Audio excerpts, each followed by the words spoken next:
Phosphors are used in multi-billion-dollar industries of LEDs, displays, fluorescent lamps, lasers, and optical sensors. What those devices require is stable usage. Due to external heating or caused by prolonged usage, temperature affects the spectral properties of all luminescent materials. In most cases, this is highly undesired, except when the phenomenon is used for sensing. Either way, the knowledge of luminescence dependence on temperature is a must when we design such materials and devices. Temperature affects both steady-state and time-resolved spectral features of luminescence. It causes changes in intensity, spectral shape, shifts in energies, bandwidth, luminescence lifetime, or phase shift. The temperature dependence of these phenomena depends on the material, being that quantum dots, nanomaterials or bulk materials, transition metals, lanthanides, or semiconductors. Intensity and lifetime in general can be modeled via two pathways in the coordination coordinate diagram. The first one is multiphonon relaxation, where several phonons bridge the gap between levels. The other path is when the crossover with some other configuration is reached, which then leads to the depopulation of the emissive level. Depending on this other configuration, these crossover models are mathematically different. And by plotting them side by side, we can see the subtle differences between the models. In papers, for transition metals and lanthanides, the change in energy with temperature is usually given by the Macomber-Sturge relation.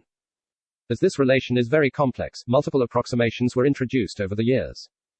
In semiconductors, the change in energy of emission is related to the change in energy of the band gap, and there are numerous devised equations to model this phenomenon. Bandwidth modeling does not have that many mathematical variations. However, the Macomber-Sturge relation is very complex, but its approximation is not as troublesome. For semiconductors, there is only one relation I found in the literature. We come to what has been the main focus of our group, luminescence thermometry, where we want the changes with temperature to be as rapid as possible to get the highly sensitive optical thermometer. All the indications presented before can be used for luminescence thermometry. The changes in spectral shapes are used as the luminescence intensity ratio.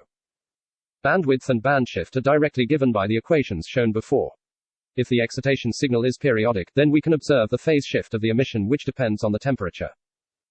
And there are also changes in rise time and lifetime of emission. So far we have collected over 30 models, some of which have up to 6 fitting parameters.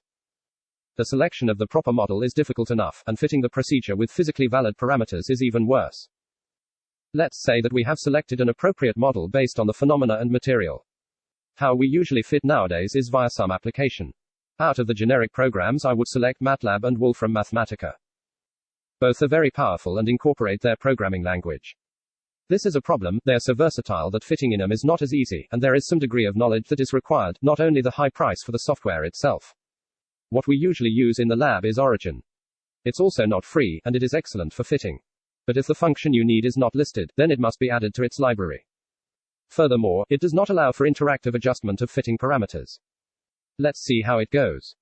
Here we have some experimental data. We choose fitting from the menu. Create a new function. And go through the menu where we provide for variables, functions, coefficients, boundaries. And at the end, if the fitting did not produce an adequate result, some of the parameters need adjusting. We can only adjust a parameter by fixing its value and entering the assumed value in the table. Overall, setting and using a new function is not as straightforward. This huge number of theoretical models and difficulty in fitting motivated us to build a specialized application just for that, LumTHools.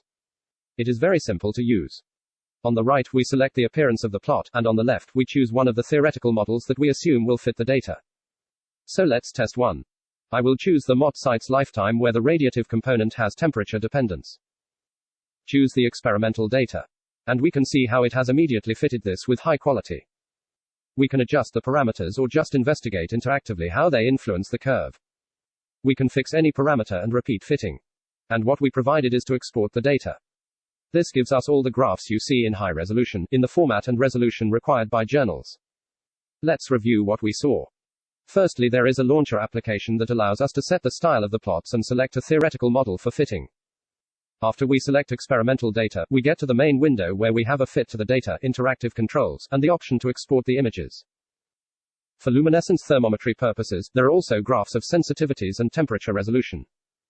We have provided free open source software that can be used on Mac, Windows, or Linux. It provides high-quality fits with its fast algorithms on many temperature-dependent models of luminescence spectral characteristics. In its simplicity, speed, cost, and even capabilities, it is superior for this purpose to other available, more generic, software solutions. And finally, this is not the end. Some multi-exponential models are still not incorporated, as well as changes in polarization with temperature. And we have plans to further improve GUI in the future. Please see the article published in Journal of Luminescence for more details.